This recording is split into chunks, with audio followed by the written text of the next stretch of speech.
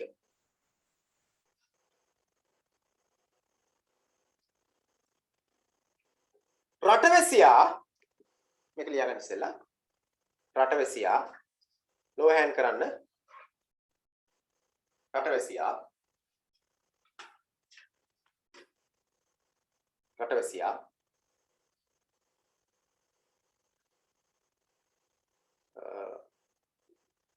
යුද්ධ කෝලහල. රටවැසියා කියන වචනේ ඔගේ නෑ නේද කොහෙවත්? ප්‍රශ්නයක් නෑ. ඒක තමයි මම වෙනසත් එක්ක පොල් ලියන්න හදන්නේ. රටවැසියා යුද්ධ කෝලහල මම ඒක highlight කරන්න.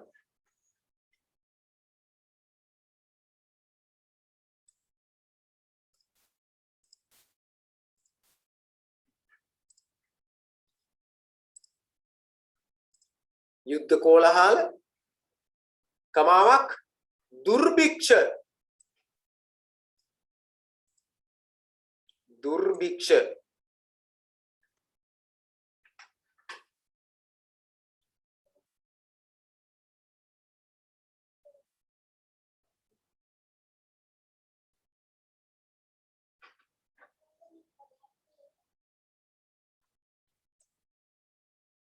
හිරිහැර මෙහෙම ලියාගන්න මං කියන ටිකම ලියාගන්න. ඊළඟ මෙතන කරදර මේ වගේ උත්තරයක් ඕකෙන් බලාපොරොත්තු වෙන්නේ නැහැ. මේ වගේ ආසන්න අදහසක් තියෙන උත්තරයක් හැබැයි ඕන.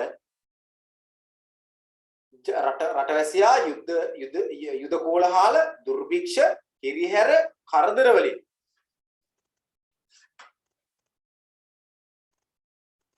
පීඩාවට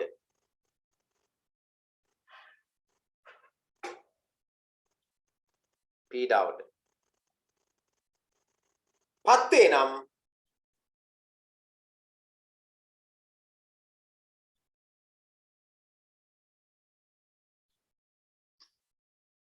සාහිත්‍යකරණය වෙත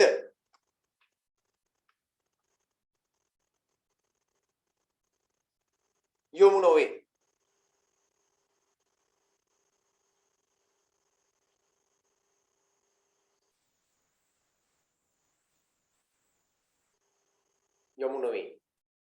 ඊළඟ අදහස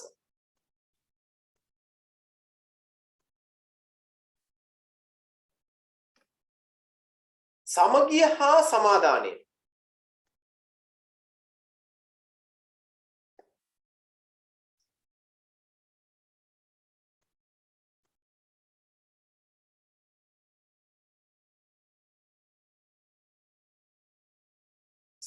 සමාදානය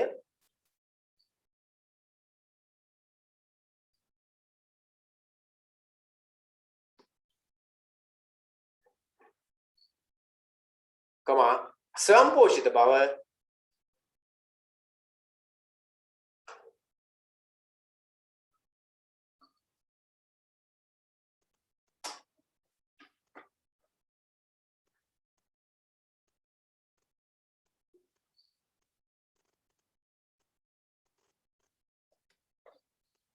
සමගිය හා සමාදානය ස්වයංපෝෂිත බව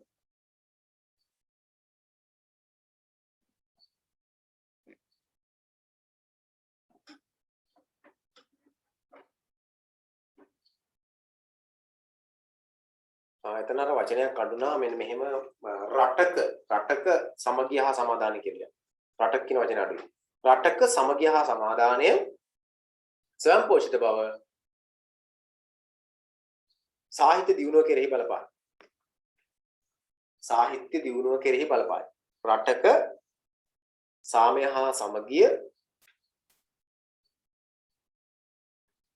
රටක සාමය හා සමගිය ස්වයංපෝෂිත බව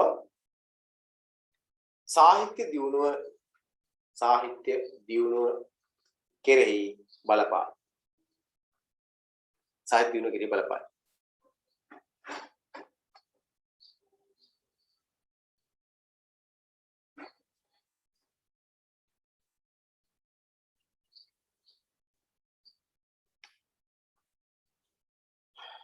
මම ඔයගොල්ලෝ කියපේක ඔක්කොමද කියලා අහන්නේ නැහැ. ඔක්කොමද ලියලා තියෙන කියලා අහන්නේ නැහැ. ඔකේ මට වචන මම දැන් කිව්ව පාඩේ වචන ටිකක් වචන කීයක් තියෙද කියලා පොඩ්ඩක් ගණන් කරලා කියනකෝ. 20 කීයක් තියෙද? 23යි.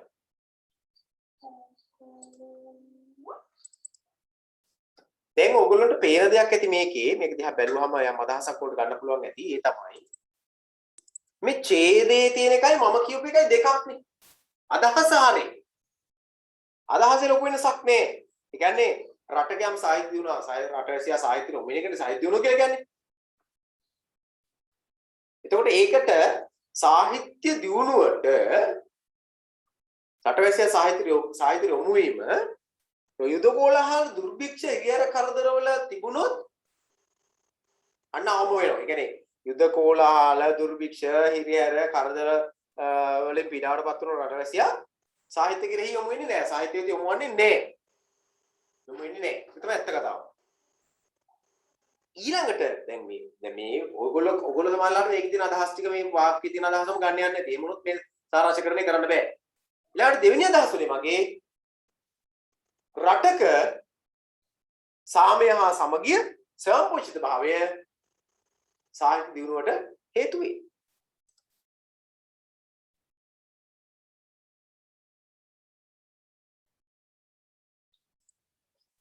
හරි ඔය ඔයගොල්ලෝ ලියපු එක දැනට ඔයගොල්ලෝ ලියලා තියෙන එක හැම කෙනෙක්ම එවන්න මම ඊට පස්සේ කියන්න දැන් ඉවලා තියන්න. මේ කියන්නේ මේ සාරාංශය ඔයගොල්ලෝ කර සාරාංශය මේක ඔයගොල්ලෝ මේක කරලා මට ඒවල දැන් කරපු එක ඒවල තියන්න. මම දැන් කිව්ව එක නෙමෙයි. ඔයගොල්ලෝ කරපු එක ඒවල තියන්න වෙන වෙනම ඒවල තියන්න. එතකොට මට හිතා ගන්න පුළුවන් ඔයගොල්ලෝ වැරදිලා තියෙන කොතනද. දැන් මම මේ කිව්ව අදහස තියෙන කවුරු හරි ඉන්නවද මට පොඩ්ඩක් කියන්න. අදහස් දෙක. මම හිතන්නේ ඔයගොල්ලෝ විතරක් සාර්ථක විදිහට කියන්න පුළුවන් කියලා. කිවිසර ඉන්නවා. තව කිවිසර ප්‍රශ්නයක් තියෙනවා කියන්න. මලින්දු හරි. මලින්දුත් ඉන්නවා. මට එවන්න මේ උත්තර ඔයගොල්ලෝ හැම කෙනෙක්ම දැන්ට ලියපු උත්තරේ එවන්න මට හොඳයි. මේ උත්තරේ ලියන්න එවන්න. මෙන්න මේකට උත්තරේ කියන්න කැමති මම. මෙන්න මේකට. මේකට උත්තරේ නොලියපු කවුරු හරි ඉන්නවද? මේකට උත්තරේ නොලියපු කවුරු හරි ඉන්නවද?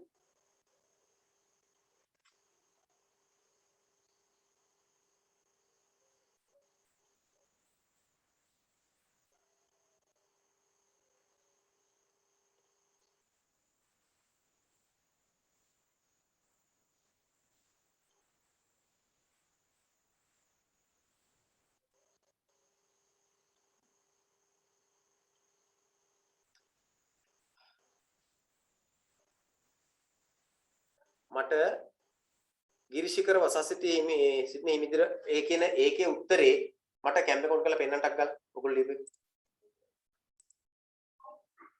ඉක්මනින් පෙන්නන්න. කිවිසර චක්කාලා පෙන්නන්න මට ඔයාගේ උත්තරේ කැම්ප් එකට ආලන්ටක් ගාලා. මම කියන එක පෙන්නන්න ටිකක් කිට්ටු කරන්න. හරි කිවිසර. ඉමාෂා හරි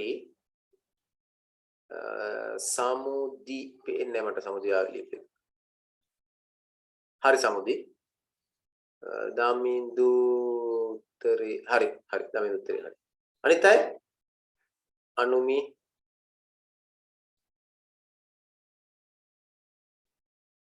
මම දැන් ඔයගොල්ලෝ මං කියපු උත්තරේම නැතුණට කමන්නේ ඔයගොල්ලෝ උත්තරේ වල තියන්න මම ඔයගොල්ලෝගේ උත්තරේ හරිද වැරදිද කියලා බලලා ඉවරනවා. දැන් මම දුන්න එකම තියෙන්න ඕනේ නැහැ උත්තරේ හරිද? මම දුන්න උත්තරේම තියෙන්න ඕනේ නැහැ. හරි පූජන හරි සිනලි හරි අනිත් අය පොතවත් පෙන්වන්න බැරිද මට මේ උත්තරයක් කියලා තියෙන කවුද මට ඔයගොල්ලෝ ලියපු හැම උත්තරයක්ම ඉවලා තියන්න මම උත්තරේ හරිනම් ඔයගොල්ලන්ට මැසේජ් එකකින් කියන්න හරි කියලා හරිද නිසා දැන් මට උත්තර ටික බලන්න යන්න බෑ මම ඔයගොල්ලෝ උත්තර ටික ඉවලා තියන්න මම උත්තරේ හරිද වැරදිද කියලා බලලා ඉවරයි හරි මම මේකේ උත්තරේ දෙන්නම් මේ බලන්න උත්තරේ කවුද මලින්දු හරි වුණ බලන්න උත්තරේ කිවිසර ලෝහන් කරන්න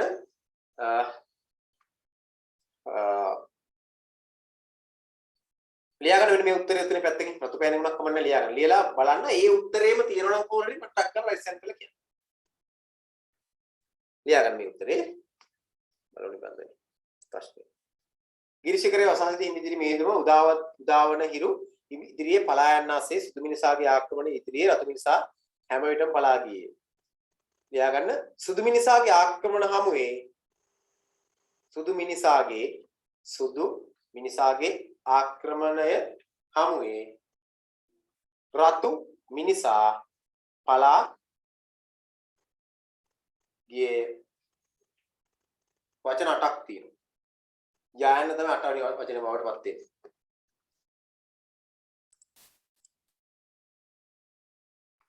බලන්න මේ උත්තරේ ලියලා තියෙද කියලා බලන්න.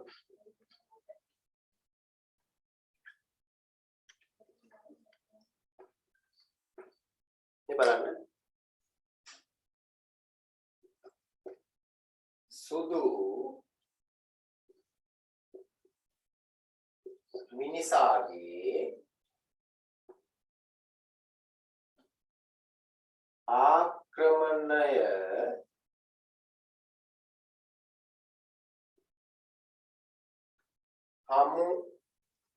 හමුවේ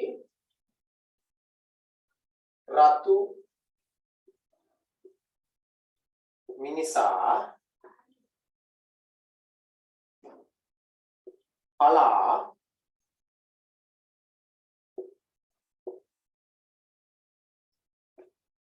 ගියේ මේ බලන්න වචන ප්‍රමාණේ බලන්න 1යි 2යි 3යි 4යි 5යි 6යි 7යි 8යි 9යි සුදු මිනිසාගේ ආක්‍රමණය හමුවේ රතු මිනිසා පලා ගියේ. ඔක 8කින් 9කින් ලියන්න ඕන. මේක අපි මේක සාමාන්‍ය ඔයගොල්ලෝගේ මේකදී මේක වචනයක් විතර ගණන් ගන්නෑ. හැබැයි ආයන කියලා කියන වචනයක්. මේක වචනයක් විතර ගණන් ගන්නෑ. දෙන්නෙක් ඉන්නව රයිස් හෑන්ඩ් කරලා පිළිතුර සමානව තියෙනද. චමෝත් සහ කිවිසර. ඒ කියන්නේ මේක තමයි උත්තරේ. මේ උත්තරේ ලියාගත්ත නම් මේකේ අවසාන වශයෙන් වෙලා තියෙන්නේ ඕකනේ. අර අනේ මම ඒක තව චුට්ටි පැහැදිලිමක් කරනම් මේක අවසන් කරන්න කලින් ගිරිශිකරේ වසා සිටින හිමිදිරි මීදුම උදාවන හිරු ඉදිරියේ පලා යන්නාසේ. ඒ කොටස මොකක්ද? ඒක විස්තර කරලා ඒකට අපි කියන උපමාවක් කියලා. මොන වගේද වෙලා තියෙන්නේ? උපමා. අපි දන්නවා සාරාංශයකදී උපමේය විස්තර වර්ණනා ඒ අනවශ්‍ය විස්තර සියල්ලම ඒ ඔක්කොම විශේෂණ පද සියල්ලම අතහරින්න. මෙතන සුදු මිනිසා කියන එකේ සුදු කියන එක අයින් කරන්න බෑ. මොකද මිනිසා කියන එක වෙන් කරලා හඳුනා ගන්න වෙනෝනේ අපිට. මොන මිනිස් වර්ග දෙකක් නිසා සුදු මිනිසා කියන එකේ සුදු මිනිසා සහ රතු මිනිසා කියන එක අපිට වෙන් කරලා හඳුනා ගන්න බෑ. මේ දෙගොල්ල වෙන් කරලා හඳුනා ගන්න ඕන නිසා වචන දෙක අයින් කරන්න බෑ සුදු කියන වචනේ විශේෂ පදයක් වුණා. ඒතර අර ගිරිශිකරයේ වසා සිටි හිමිදිරි මිහිදුම උදාවන හිරු ඉදිරියේ පලා යන්නාසේ කියන කොටස වැඩක් නැති ටිකක්. ඒක උපමාවක්. සාරාංශවලදී උපමාව සඳහා දක්වන්නේ ඔක්කොම අයින් කරන්න ඕනේ. විස්තර වර්ණා සියල්ල අයින් කරන්න. ඒක අපි ටික හිතන්නේවත් නැහැ. අපිට ඇත්තටම වෙච්ච දේ තමයි සාරාංශය. මොකද ඇත්තටම වෙලා තියෙන්නේ? වෙලා තියෙන්නේ සුදු මිනිසාගේ ආක්‍රමණය හමුවේ රතු මිනිසා පලා යන්න වෙලා තියෙන්නේ. අන්නේ නම් ඕක තමයි සාරාංශය. සුදු මිනිසාගේ ආක්‍රමණය හමුවේ රතු මිනිසා පලා ගියේ. දෙන්නෙක් හිටිය උත්තරේ ඒ විදිහටම ලියලා තිබ්බා. මේ උත්තරෙත් ඔයගොල්ලෝ WhatsApp කරන්න. හරිද? හරි. මේ නිබන්ධනයේ සම්පූර්ණයෙන් පිළිතුරු ටික ලියලා මට WhatsApp කරන්න. සම්පූර්ණ පිළිතුරු ටික WhatsApp කරන්න. මට එතකොට පුළුවන් ඔයගොල්ලෝ පිළිබඳව යම් අදහසක් එකතු කරගන්න. දැන් මම කියපු ටික විශේෂයෙන්ම ඔයගොල්ලන්ට එදා කතා කර අර නිශ්ශබ්දතාවය කියන නිහඬ පරිසරයෙන් කියන බව කියන එක වගේ උත්තර. දැන් මේ අපි අන්තිමට කතා කර සුදු මිනිසාගේ ආක්‍රමණය වලට රතු මිනිසා බියවිය කියන එක බිය වුණා විතරක් නෙවෙයි. ඔව් බිය වුණා කියලා ගන්න පුළුවන්. නමුත් පලාගියේ කියන එක තියෙන නිසා පලාගියේ කියන එක ගන්න ඕනේ. ඒ වගේ එකක් ගත්තට ප්‍රශ්න නැහැ. හැබැයි අරක වැරදි නෑ. සුදු මිනිසා ආක්‍රමණයට රතු මිනිසා බියවිය කියන එක වැරදි නෑ. මෙතන අර පලාගියේ කියන අදහසක් තිබෙන නිසා පැන ගියා කියන එක තියෙන්නේ. ආක්‍රමණයේදී පැන ගියා කියන එක. ඊය කියන අදහසක් තියෙන යම් අදහස ගන්න පුළුවන්. නමුත් ඔය මේ සිනලිගේ උත්තරෙත් 80කට වඩා 90කට ස්කිප් වෙන හරිය. පිළිතුර. අර අවසානයේ බිය කියන එකට හරියටම ආවන. ඒ කියන්නේ ඔයා හරියටම දන්න උත්තරේ. ඔයාට උත්තරේ හරියට පුළුවන් කියන එක තමයි ඒකේ අදහස. සිනලෙට උත්තරේ පුළුවන්. රසාත් මේ සාරාංශයක් සිනලෙට පාස් වෙ කියන එක තමයි මේ පිළිතුරෙන් පෙන්වන්න කරන්නේ. හරිද? හරි. හරි. එහෙනම් මම ওই සාරාංශ කරන ඒ කියන්නේ 15 වෙනි පාඩමේ සියලුම කොටස් ටික සම්පූර්ණ කරනවා. 15 වෙනි පාඩම අවසන් කරන්න 15 වෙනි පාඩමේ නිබන්ධනේ වැඩ ඉතිරි වෙන්න බෑ. එතකොට 15 වෙනි පාඩමේ වැඩ කිසිවක් ඉතිරි වෙන්න බෑ. සාරාංශ සියල්ල ලියලා WhatsApp කරලා තියන්න. මම ඔයගොල්ලෝගේ සිංහල භාෂා වැඩ පිටුව බැලුවේ නෑ මේ සතියේ. මේ සතියේ බැලුවේ නෑ එකක්වත් සිංහල භාෂා වැඩ පිටුව. ටිකක් කාර්යබහුල තත්ත්වයක් තිබ්බේ මේ විශේෂයෙන්ම 11 වසරේ වැඩත් එක්ක. පුතේ වාක්‍ය 10ක් ලියන්නේ දුවර ක්‍රියාපද. වාක්‍ය 18 බැලුවෙත් නෑ. මම ඒව මුකුත් බැලුවේ නෑ. වාක්‍ය 18ත් ලියන්න කියලා කිව්වා. ඔයගොල්ලෝ ඒක එවලා තියන්න. එවලා ඇතේ කියලා මම හිතනවා. මම ගිය සතියේ අවසාන වීඩියෝ එක බලනවා. බලලා ඉවරලා ඔයගොල්ලෝ දුන්නු වැඩ ටික බලලා ඒ වැඩ ටික එවලාද කියලා WhatsApp එකේ චෙක් කරලා බලනවා. ඒ නිසා WhatsApp එකේ ඔයගොල්ලෝ යොපුව එකක්වත් බලලා නැහැ. සිංහල භාෂා වැඩ පිටුවට යොපුව බලලා නැහැ. 9 ඒ ටික බලන්න උන්නේ මට එකක්වත්. ඒක මම බලනවා මේ සතිය අරගෙන ඉවරලා. මේ සතියේ ටික බලනවා. බලලා ඉවරලා ඔයගොල්ලෝට මම ඒ අදාළ තැන් වලට විශේෂයෙන්ම සාරාංශ කරන නිබන්ධනට දාලා ටික එවන්න. අරකට එවන්න. ඒක ගොඩක් අය අද තමයි ඉවල තිබ්බේ. ඒක පළවෙනිම කාරණාව. ගොඩාක් අය අද වැඩක් දුන්නම දවස් පුළුවන් අය හැමෝටම එක වෙලාවට බැරි වෙයි. වැඩක් දුන්නම කරන්න ඒක ඉතා ඉක්මනින් කරන්න පුළුවන් නම් ඉතා ඉක්මනින් කරලා අවසන් කරලා එවන්න. එතකොට මට පහසුයි. දැන් ගොඩාක් අය අද 12න් පස්සේ එවුවා ඉන්නෝනේ. දැන් අද 12න් පස්සේ එවුවා කියවෝ මට බලන්න වෙලාවක් නැහැ. වෙලාව මදි. මොකද ඔයගොල්ලෝගේ පන්තියක් තියෙනවා අනිත් පන්තිත් තියෙනවා. ඔක්කොම ටික මේ අද පන්ති කරන දවස් අනිත් එක ඊළඟ දවස්. එතකොට මේ පන්ති දෙකේ මේ ඔක්කොම බලන්න බෑ. ඒ නිසා පුළුවන් උපරිම උත්සාහ කරන්න සිකුරාදා දවසේ උනත් අභ්‍යාස ටික කරලා යවන්න බැරිම කෙනෙක් දෙයක් කියනකට කමන්නේ නැහැ. නමුත් හැමෝම ඔක්කොම අවසාන වශයෙන් නම් කරන්නේ. අන්තිමට නම් කරන්නේ. එතකොට මට පිළිතුරු ටික බලා ගැනීමේ ගැටලුවක් තියෙනවා. ඒ නිසා මේ නිබන්ධනයේ අපි ওই විදිහට අවසන් කරනවා. ලබන සතියේ ඉතුරු විදිහට සාකච්ඡා කරලා අපිට ඒක අවසන් කරන්න පුළුවන්. මේ ටිකට මම හිතනවා ඔයගොල්ලෝ උත්තර ලියන්න නැtei කියලා. මේ එකක්වත් ඉඳ තියන්න බෑ 15 වෙනි පාඩමට දාලා පිළිතුරු ටික ලියන්න. මේ ඔක්කොටම උත්තර පොතේ තියෙන. පොතේ තියෙන පිළිතුරු බලපලා ලියන්න. ඊළඟට මේ මෙච්චර ඉඩ තියලා තිබ්බට දැන් මේවට ඉඩ තියලා තියෙන ගොඩක් දැන් අවසානයේට සංස්කෘතික ලක්ෂණ සෞන්දර්යාත්මක හැකියාව මේවට ගොඩක් ඉඩ තියලා තිබ්බට මේවට ගොඩක් අවශ්‍ය කරන්නේ නැහැ. ගොඩක් අවශ්‍ය කරන්නේ නැහැ. හරිද? හරි. ඒකෙන් අපි ඉතින් අවසන්. මොනවා ගැටලු දුන්නොත් අහන්න පුළුවන්. හරිද? ඊළඟට අපි 16 වෙනි පාඩමට ගියොත් 16 වෙනි පාඩමට යන්න කලින් 14 වෙනි පාඩමේ පොඩි කොටසක් තියෙනවා. ඔයගොල්ලෝ ගන්න පොත ව්‍යාකරණ විසු පොත ගන්න.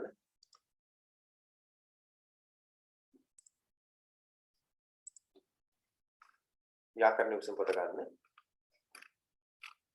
මෙන්න මේ කොටස මම එදා මේ ප්‍රයෝජක ක්‍රියාවල මෙන්න මේ කොටස නිබන්ධනයේ අතහැරියා. මෙන්න මේ ඩිංග මෙන්න මෙතන ඉඳලා.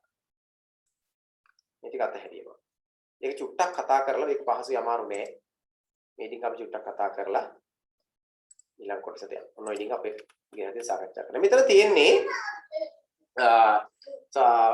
ප්‍රයෝජක ක්‍රියාවක් ක්‍රියාරූප කිහිපයක් දක්වන්න ලැබෙනවා කියන එක. හරිද?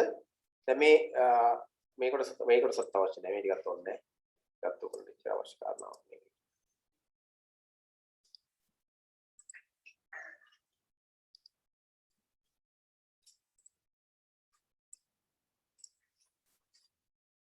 මෙන්න මෙතනින් පහළ ටික ඔයගොල්ලන්ට ඕනේ. මේ අද කතා කරමු කියන කොටස.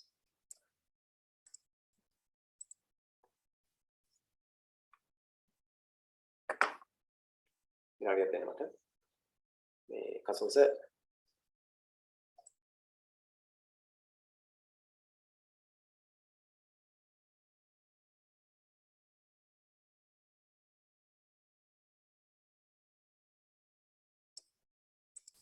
හරි. එතකොට මෙන්න මේ කොටසට පොඩි අවධානයක් ඔයගොල්ලෝ යොමු කරන්න. ප්‍රයෝජක ක්‍රියාවක් අපි කතා කරන නිබන්ධනය ගන්නකො. නිබන්ධනය ගන්නකො. 14 වෙනි පාඩමේ නිබන්ධනය ගන්න. 14 වෙනි පාඩමේ නිබන්ධනය චුට්ටක් ගන්න.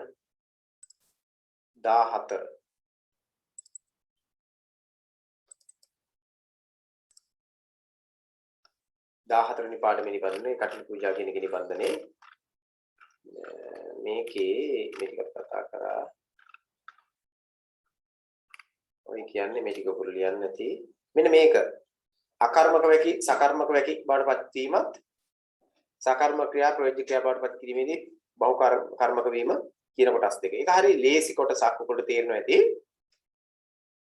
වාක්‍ය තියෙනවා දැන් අකර්මකද සකර්මකද කියලා කියන්න පදනම මොකක්ද කියලා මට චුට්ටක් කියනවා. අකර්මකද සකර්මකද කියන. අකර්මකද සකර්මකද කියන එකට පදනම. අකර්මකද සකර්මකද කියන එකට පදනම. මට කවුරු කියන අකර්මකද සකර්මකද කියන එකේ කාරණාව මොකක්ද කියලා? අකර්මකයි සකර්මයි මොකක්ද මේ වෙනස? කර්මය කියන්නේ කර්මයක් නෑ. ඒ කියන්නේ දැන් මම කියන්නේ වාක්‍ය කර්මයක් නෙවෙයි. ඔව් වාක්‍ය කර්මයක් නෑ. දැන් මම මෙන්න මේ වාක්‍ය කියනකො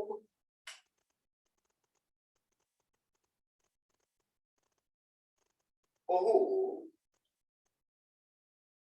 ගෙදර ගියේ ඔහු මල් කැඩුවේ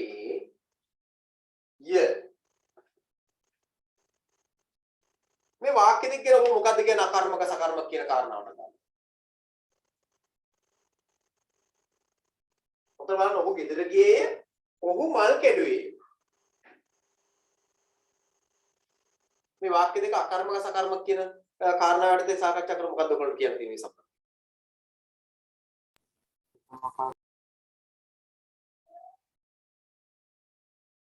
මේ බලන්න. ඔහු ගෙදර ගියේය. ඔහු මල් කැඩුවේය. මෙන්න මේ වාක්‍ය කර්මයක් නැති වාක්‍යයක්. ඒ කියන්නේ අකර්මක වාක්‍යයක්. අකර්මක. එහෙනම් මේ ගෙදර කියන එකක් තියෙනවා.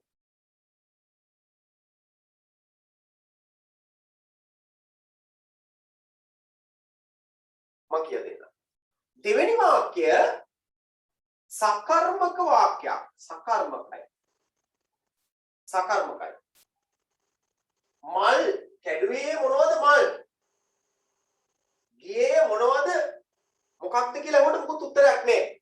ඒක එක විදියක් මතක තියාගන්න. අනික් කාරණාව තමයි ඔහු ගෙදර ගියේ කියන වාක්‍ය කර්මකාරක වාක්‍යයක් කරන්න බෑ. මේ බලන්නකෝ. මම මේක ලියන මේ වැරදි වාක්‍යයක් කියන්නේ. ඔහු විසින් කර්මකාරක වාක්‍යයක් කියන්නේ ලියන ඔහු විසින් ගෙදර ගියේ කියන එක අතීත කාලේ කර්මකාරයක් විදිහට යැවේ වෙන්න එපා. මේක සම්පූර්ණයෙන්ම වැරදි. ඇයි වැරදි? යැවේ මොකද්ද ගෙදරනේ? යැවේ මොකද්ද ගෙදර? ගෙදර එහෙම යවන්න බෑ. කියන්නේ මේ අල්ලුවට තියෙන එකක් නෙවෙයි මේ වරගෙන මෙහෙම යවන එකක් නෙවෙයි. ඒ නිසා අපි කියන කර්මය ගැන කියවෙන්නේ නැති නිසා මේකෙන් කර්මය ගැන කියවෙන්නේ නෑ මෙයා. යේ. කර්මයක් ගැන කියවෙන්නේ නෑ ගියේ. ඔහු ගැන විතරයි කියවෙන්නේ. කර්මය ගැන කියවෙන්නේ නෑ. කැඩුවේ කර්මය ගැන කියවෙනවා. කර්මය ගැන ගියේ කියන එකෙන් කියවෙන්නේ නෑ. කැඩුවේ කියන එකෙන් කර්මය ගැන කියවෙනවා. කර්තෘ ගැන කියවෙනවා. කර්තෘ තමයි මොකද්ද කලේ? කැඩුවේ මල්. මොනවද මල්? ගියේ කවුද ඔහු? මොනවද මොකද්ද කියලා ඉන්නේ නෑ. කියන්නේ කර්මකාරක වාක්‍යයක් වලපත් කරන්න බෑ කියන එක මේ කියන්නේ. ඒ නිසා මතක තියාගන්න සකර්මක කර්ම කියලා නෝම එක කර්මයක් තියෙන වාක්‍ය තියෙන කර්මයන් නැති වාක්‍ය තියෙන. මල්ලි අඬයි. මල්ලි අඬයි. මල්ලි අඬයිකවම කර්මයක් නෑ. දැන් අපි මේ කතා කරන්නේ ඕක නෙවෙයි. ඕක අපි සාකච්ඡා කරන්නේ ඕක සම්බන්ධයෙන් නෙවෙයි. දැන් අර මම කියන්නේ ඔහු විසින් ගෙදර යවේ කියලා. දැන් ඊළඟට මෙතන ඔහු විසින් මල් කැඩේ. ඔහු විසින් ගෙදර යවේ කිව්වහම ගෙදර යවන්න බෑ. ගෙදර යවන්න බෑ නේ. කර්මයක් විතර යවන්න බෑ. එහෙම කරන්න බෑ. හැබැයි ඔහු විසින් මල් කැඩේ කිව්වම නම් පුළුවන්. මල් කඩන්න පුළුවන් නේ. ගෙදරක් එහෙම යවන්න බෑ. මල් කඩන්න පුළුවන්. අන්න එහෙම කරන්න කර්මය කරන්න පුළුවන්. කර්මය වෙන්න පුළුවන් දෙයක් නක්. ක්‍රියාවෙන් වෙන්න පුළුවන් නම් කර්මය ඒක සකර්මකයි. ක්‍රියාවෙන් අවසාන ක්‍රියාවෙන් කර්මය වෙන්න බැරි නම් ඒක නොවන දෙයක් නම් ඒක කර්මකයි කියලා දාන වශයෙන් මතක තියාගන්න. ඒතර මල් කඩන්න පුළුවන්. ගෙදර යවන්න බෑ. ගෙදර යවන්න බෑ. ගෙදර කොහෙට හරි යවන්න පුළුවන්ද? ඔයගොල්ලෝ ගෙදර පොඩ උසස් කරලා බලන්න පුළුවන් වෙලාවක් කරගෙන ගෙදර කොහෙට හරි යවන්න පුළුවන්ද කියලා? ඔහුට යන්න පුළුවන්. හැබැයි ගෙදර යවන්න බෑ. ගෙදර කොහෙට හරි යවන්න බෑ. ඔහුට කඩන්න පුළුවන්.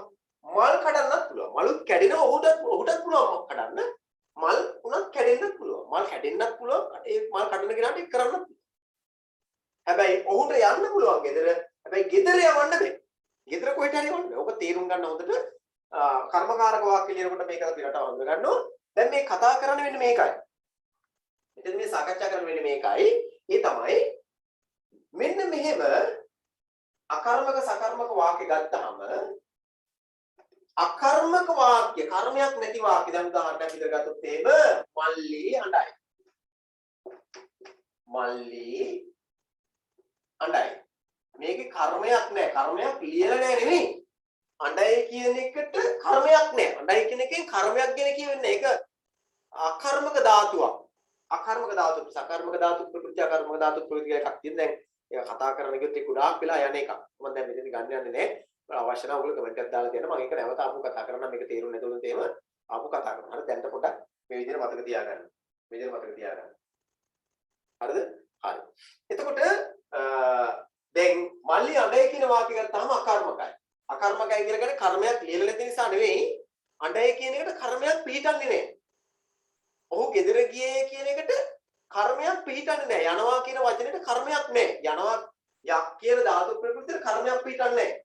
අඬ කියන ධාතු ප්‍රකෘතියේ කර්මයක් නැහැ. ධාතු ප්‍රකෘතිය කියන්නේ මේ අඬයි කියන එක ඇදෙන අඬවලින්. ගේ කියන එක ඇදෙන ය කියන ධාතු ප්‍රකෘතිය. හරිද? ඒ නිසා එවැනි අවස්ථාවක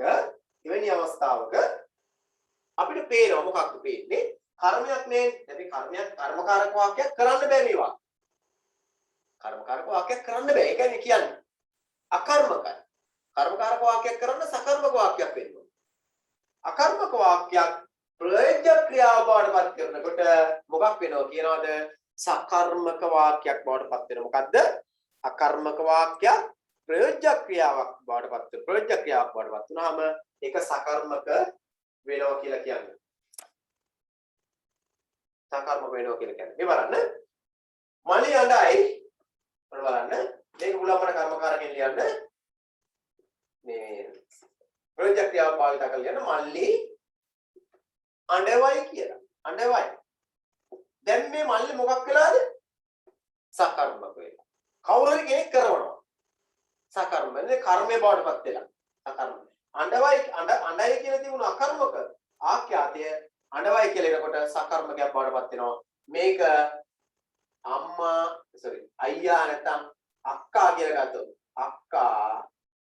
අක්කා මල්ලි අඬවයි මෙන්න කර්මයක් බවටපත් වෙලා ඉස්සෙල්ලා කර්මයක් නොවුණු ආඛ්‍යාතයක් මොන කර්මයක් බවටපත් වෙලා පොතේ තියෙන අභ්‍යාස පොඩක් තියෙන ඔය කොටස පොඩක් බලාගෙන අපි මෙතන ඇවිත් ඔයගොල්ලෝ තව ටිකක් තේරෙයි මේ බලන්න මේකේ ප්‍රේතිකියාවදී අකර්මක ධාතු සකර්මක ධාතු බවටපත් වෙයි දැන් අඬයි කියන එක නාය කියන එක යනවා කියන ගියේ කියන අදහස තියෙන එක ඒවා අකර්මකයි දැන් ඊළඟට බලන්න අයියා මල්ලි අඬවයි අන්න කොහෙවත් මෙතන කර්මයක් නොත් මේ මල්ලි අඬයි කියන එක කර්මයක් නෑ ලියලා නැතුනේ කර්මයක් ඉදෙන්නේ අකර්මකයි හැබැයි ප්‍රයෝජ්‍ය ක්‍රියාව බවටපත් වුනහම සකර්මක මල්ලි කර්මේ බවටපත් වෙලා තියෙනවා මල්ලි ඉස්සෙල්ලා එක අතුරු විදිහට දැන් කර්මේ බවටපත් වෙලා වාක්‍ය සකර්මක වාක්‍යයක් බවටපත් වෙලා තියෙනවා දරුවා නාය කියන එකේ දරුවා කතෘ නාය කියන්නේ අකර්මක ආඛ්‍යාතයක් දරුවා නාය දැන් අම්මා දරුවා නාවයි කිව්වම ප්‍රයෝජ්‍ය ක්‍රියාව බවටපත් කරගත්තා පස්සේ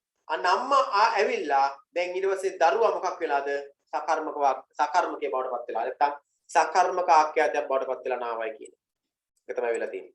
එතකොට ඒක කොටසක් ඒක. ඊළඟට ඔක තේරෙන ඕගොල්ලන්ට අඬයි අඬවයි නායි නාවයි කියන පස්සේ සකර්ම බවටපත් වෙලා. ඊළඟට තව කාරණාවක් තියෙනවා කර්ම දෙකක් බවටපත් වෙන්න පුළුවන් අවස්ථා තියෙනවා. කර්ම දෙකක් බවටපත් වෙන අවස්ථා. මේ බලන්න. නංගි ගීත ගයයි. නංගි ගීත ගයයි මේකේ බලන්න ඒක ඔයගොල්ලෝ තේරෙනවා නංගි කියන්නේ කතෘ ගීත කියලා කියන්නේ කර්මය ගයයි කියලා කියන ආඛ්‍යාතය සකර්මකයි වාක්‍ය එතකොට මේ වාක්‍ය අපිට කර්ම දෙකක් එන විදිහට ලියන්න පුළුවන් කර්ම දෙකක් බහු කර්ම කරලා ලියන්න පුළුවන් කියලා කියන්නේ බහු කර්ම දෙකක් එක කර්මයකට වඩා බලන්න නංගි ගීත ගයයි කියන එකේ නංගි කතෘ ගීත කර්මය ගය කියන ආඛ්‍යාතය. මෙතන ගුරුතුමී නංගී ලවා ගීත ගයවයි.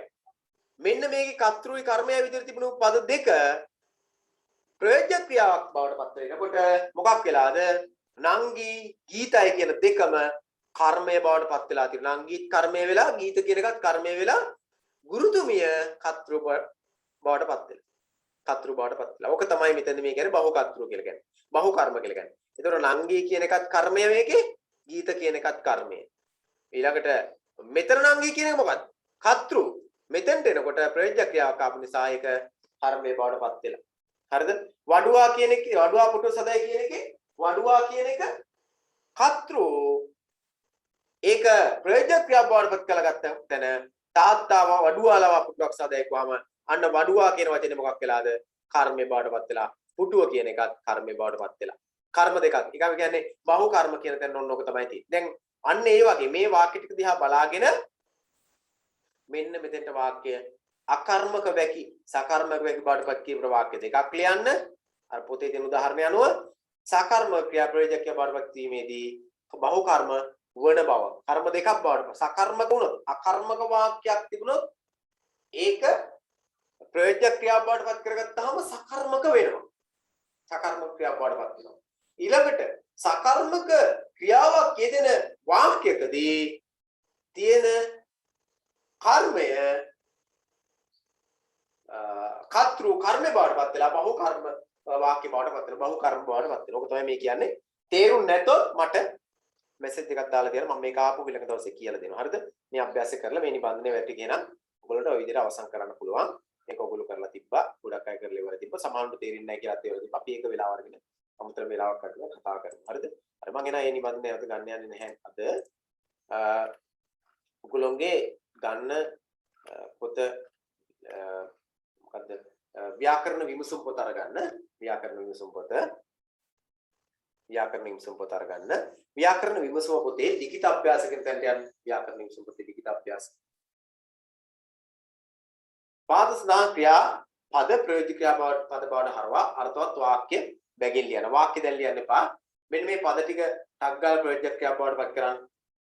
ටක් ගාලා ප්‍රයෝජක ක්‍රියා බවට පත් කරන්න. ප්‍රයෝජක ක්‍රියා බවට පත් කරන්න. ලිඛිත අභ්‍යාස කියලා ලිව්වහම ඇති. ඔය පාද සඳහන් ක්‍රියා ප්‍රයෝජක ක්‍රියා බවට පත් කරන්න කියලා ඒව ලියන්න ඕනේ නැහැ. උයයි කියන එක ලියන්න ප්‍රයෝජක ක්‍රියාව බවට පත් කරන්න. කරමු කියන එක ප්‍රයෝජක ක්‍රියාවක් විදිහට ලියන්න. කරමු කියන එක ලියලා ප්‍රයෝජක ක්‍රියාව ඉස්සරහින් ලියන්න ටිකක් ගන්න.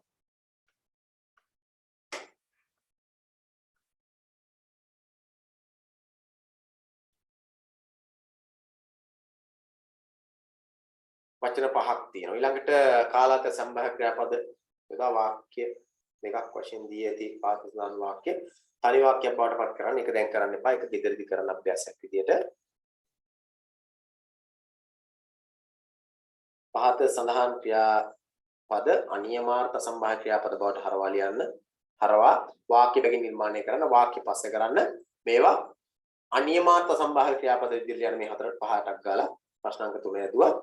අනියමාර්ථ සම්භාව්‍ය ක්‍රියාපද විදිහට ලියන්න.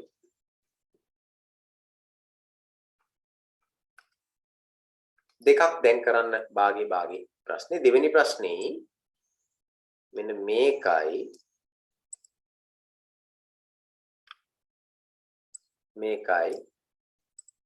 ඊළඟ දවසේ ගෙදරදී කරන්න. දැන් අර දෙකේ වචන ටික විතර නිකන් පොඩ්ඩක් බලන්නක් කරන්න. වචන ටික විතරක් බලන්න.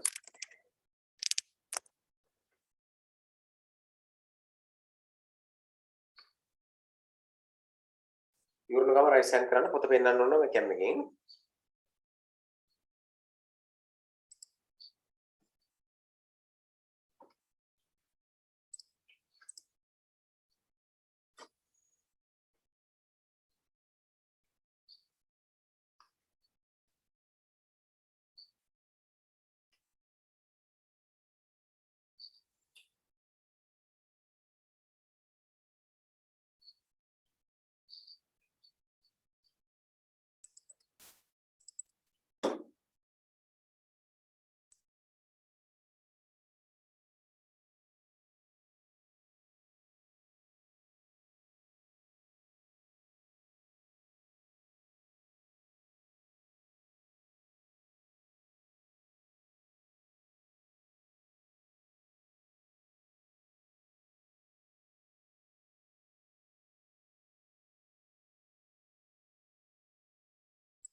දෙවෙනි එක කරන්න එපා දැන්.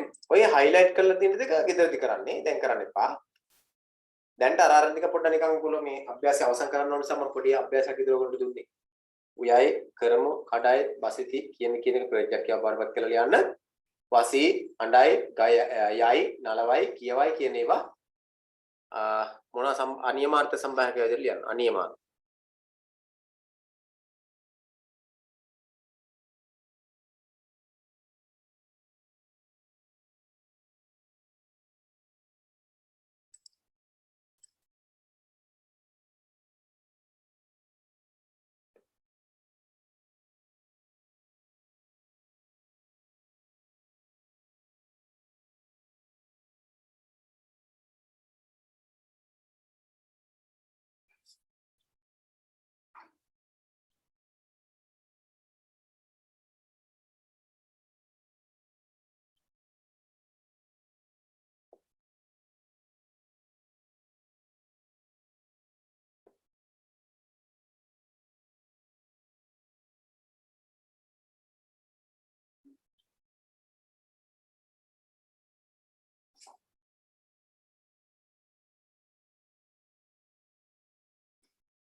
highlight කරපු ටික ගෙදරදි කරන්න 1 3යි වාක්‍ය ටික පස්සේ ලියන්න ඉඩ තියලා වචන ටික අර විදිහට ලියන්න. හරි කිවිසර අවසන්.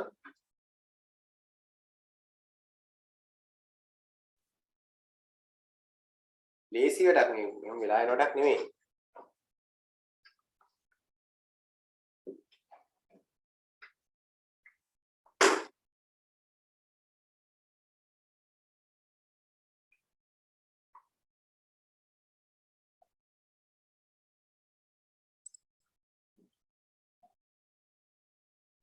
මාෂා අවසන්.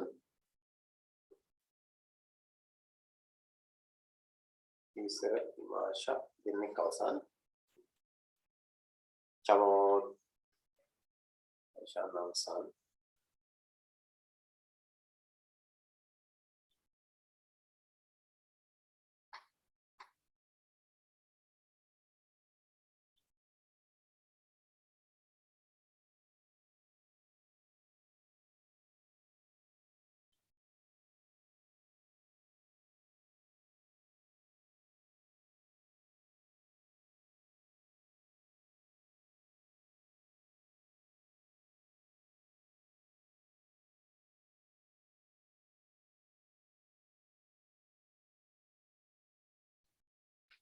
හරි මොන බහුතරයක් අවසන්.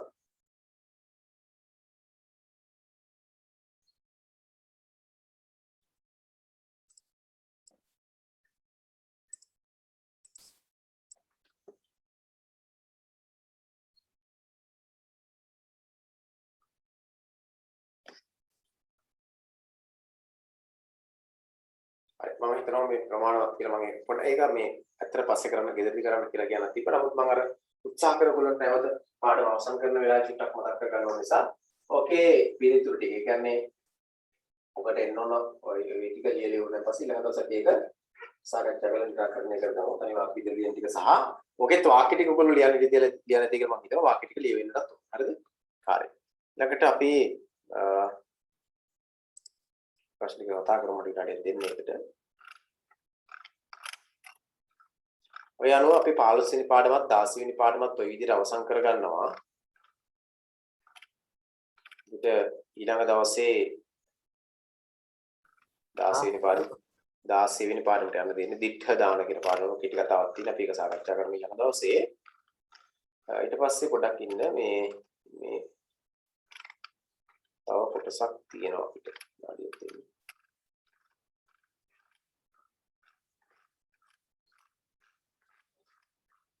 අපි කවි පාඩම් කරේ 18 වෙනි පාඩම. ඒකේ අපි විජේසිංහ අමතකද උඹට කම්හලේ රෝදේට අත විදී ගිය දවස කියන කොටස කතා කරලා පාඩම් කරලාගෙන තියෙන්නේ. බුදහෙල කුසුම ලියපිය තිබරන් කිඩි කියන කවිය පාඩම් කරලා තියෙන්නේ දැන් අපේ දරුවෝ. ඊළඟට මෙන්න මේ කවිය පාඩම් කර ගන්න ඕන. කඩු 10කින් වන රිදුමට වඩා අරලු එක තෙපලකින් එන වන රිදුමට වෙයි කැකුළු මනුලෝ දුකින් ගලවණු ක්‍රිසිනම් යහළු පියවදනකින් සනහනු සත් වගසියලු ටුවිජාතික ස්මහින්දීම රචනා කරපු පද්‍ය පන්තිකින් කොටසක් පාඩම් කරගන්න ඕන ඊළඟ දවසේ. ඊළඟට බර්ටෝල්ට් ප්‍රෙස්ටිගේ the cocaine chalk circle මේ ඔයගොල්ලෝ දන්නව මේ අර ඔයගොල්ලෝ දන්නව මේ කුණු වටේ කතා වගේක් අහලා තියෙනව නේද? අන්න ඒකේ කොටසක් මේ කියන්නේ. cocaine chalk කියලා කියන්නේ කුණු අර කුරටනේ නේ circle කියලා රවුමනේ. the cocaine chalk circle කියලා කියන අදහස ගත්තාම එයාගේ නාට්‍යයේ සිංහල අනුවාදයක් කරගෙන සිංහලට දෙයක් වේ මොනවටේ කතාවෙන් උටාගත් එකක් තියෙන්නේ පාඩම් කරගන්න තියෙන්නේ. හරිද? විනාඩියක් දෙන්න මට.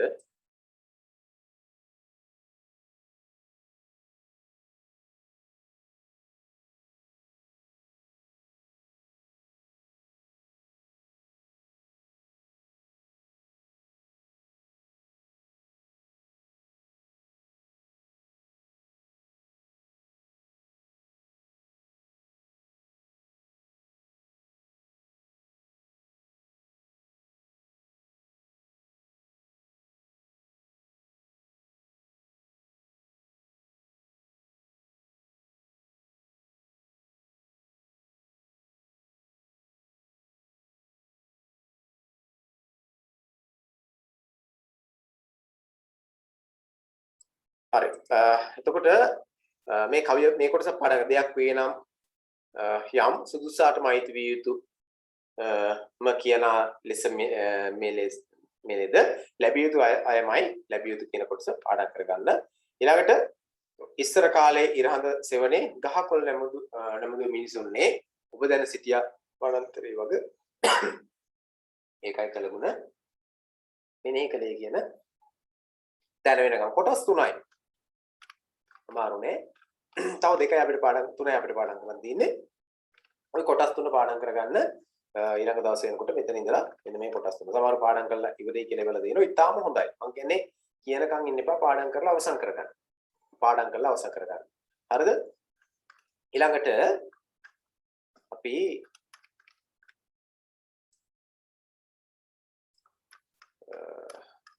16 වෙනි පාඩම.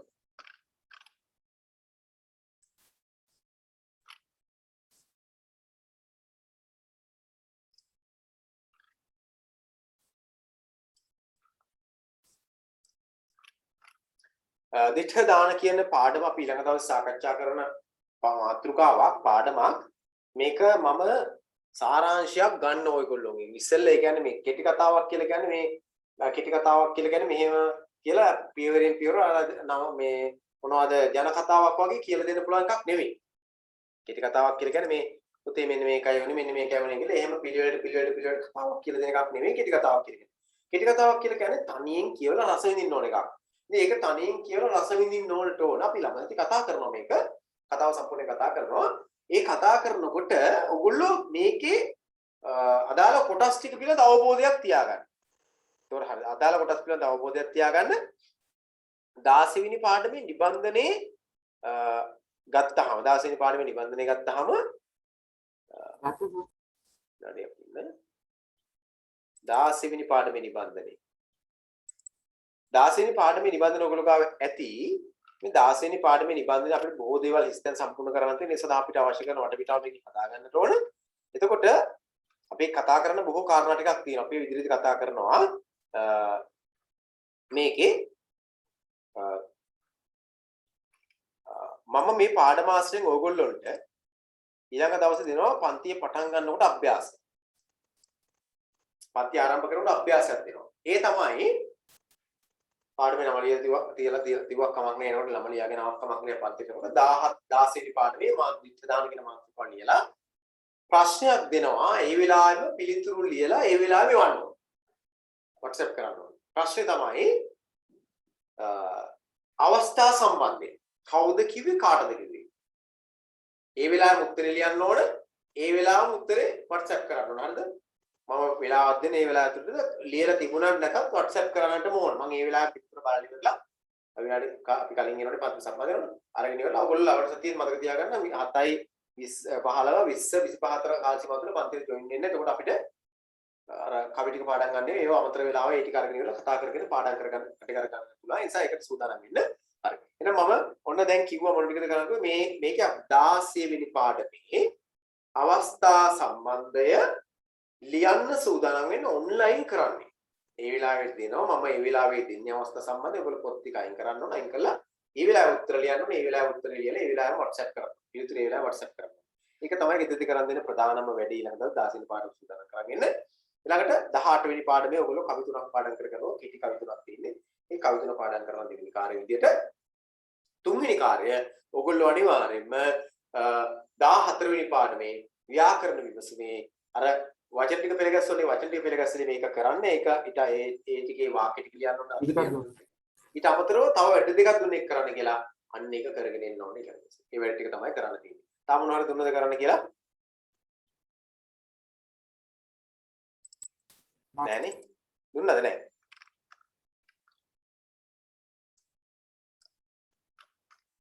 මේක අපි වාක්‍ය ටික ලියන්න කලින් මේක හරිද කියලා බලන්න බෑ. ඒකෙන් මම පොඩ්ඩක් බැලුවේ. නැත්නම් සමහරලාට මේ සමහරු ලියලා ප්‍රශ්නයක් තියෙනවා මේ වාක්‍ය ටික හරිද? වාක්‍ය ටික ලියන්න කලින් උත්තර ටික නැතුණා. දැන් මේකේ චුට්ටක් කියමු බලන්න. උයයි කියන එක ප්‍රොජෙක්ට් එකක් වඩවත් කරන්න. ඉක්මනින්. උයවයි. මේක උයවති කියලා ලියන්න පුළුවන්ද? බෑ. මේක උයව නැත්නම් උයවන්නේ කියලා ලියන්න පුළුවන්ද? එහෙම බෑ. මතක තියාගන්න මෙහෙම එකක් දුන්නහම ඒ දුන්නු ක්‍රියාපදයේ කාලය වෙනස් කරන්න බෑ.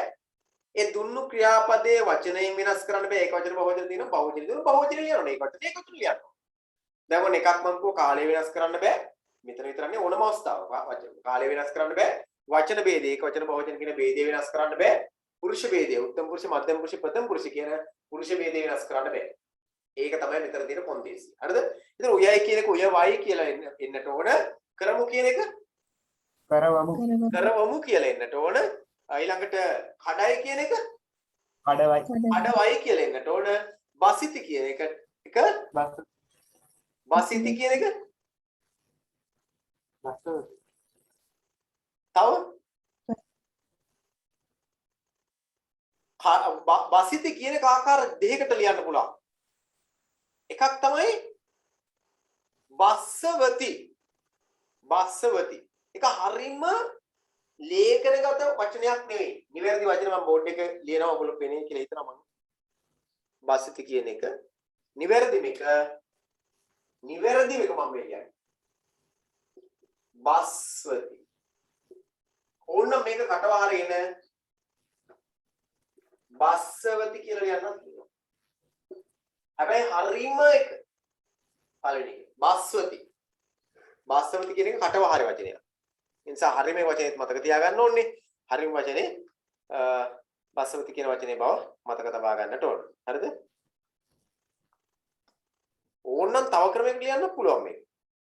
ඒ කොහොමද?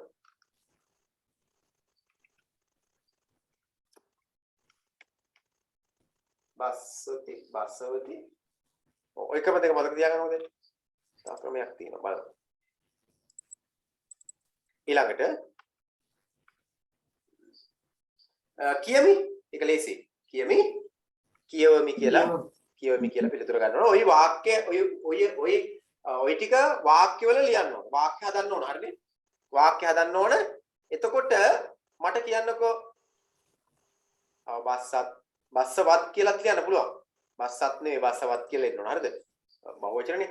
මට කියන්නකෝ උයයි කියන වාක්‍ය කතෘ කොහොම වෙන්න ඕනද? ප්‍රයෝජක කතෘ. ප්‍රථම පුරුෂ ඒක වචන වෙන්න ඕන. කරමු කියන එකේ අනිවාර්ය උක්තය කවුද? බහුවචන වෙන්න ඕන. කරමු කියන එකේ උක්තය අනිවාර්යෙන් කවුද? අපි වෙන්නට ඕන. කඩයි බසිති කියන දෙක අතරලා කියමි කියන එකේ උක්තය අනිවාර්යෙන් කවුරු වෙන්න ඕන? මම වෙන්න ඕන. ප්‍රයෝජක ක්‍රියාවක් වුණත් මම වෙන්න ඕන. ඊළඟට මේක කාල අනියමාර්ථ සම්භාව්‍ය ක්‍රියාවක් බවට පත් කරනවා. නිශ්චිත කාලයක් නොහඟවා යෙදෙන එක. අනියමාර්ථය. කාලාර්ථයනේ අනියමාර්ථය. නිශ්චිත අර්ථයක්. වසී කියන එක වැස්සොත්. යයි කියන එක ගියොත්. කියවයි කියන එක කිව්වොත් නෙවෙයි කිව්වොත් වැරදි. කියෙව්වොත්. අඬයි කියන එක ඇඬුවොත් වෙන්නට ඕන. නලවයි කියන එක නැලෙව්වොත්. හරිද? ඒ විදිහට ලියන්නට ඕන උත්තර ටික. හරි. ඔන්න ඔය ටික තමයි ඔයගොල්ලෝ මේ ටිකේ උත්තර ටික ඔයගොල්ලෝ ලියන දවසේ ඉතුරු සූදානම් කරලා WhatsApp කරන්න. දැන් ඔයගොල්ලෝ WhatsApp කරලා තියෙන මේ වැඩ ටික WhatsApp කරන්නට ඕන. අනිවාර්යයෙන් ටික WhatsApp කරලා තියන්න. අනෙක් ටික පාඩම් කරලා තියාගන්න විශේෂයෙන්ම කවි 3ක් දුන්න පාඩම් කරගන්න. 16 වෙනි පාඩමේ අභ්‍යාසයක් සූදානම් කරගන්න. අනිවාර්යයෙන්ම අවස්ථා සම්බන්ධ ඒ වෙලාවේ ලියලා ඒ වෙලාවේ පිළිතුර WhatsApp කරන්න සූදානම් කරලා තියාගන්න. අද නම් අපි පන්ති අවසන් කරමු. මම හිතනවා මොනවත් ගැටලු නැතුව තියෙයි කියලා. එහෙනම් හැම කෙනෙකුම සුබ රාත්‍රියක් වෙන්න කියලා ප්‍රාර්ථනා කරනවා. අයිබෝවන් කියන හැම කෙනෙකුටම සුබ රාත්‍රියක්. අයිබෝවන්.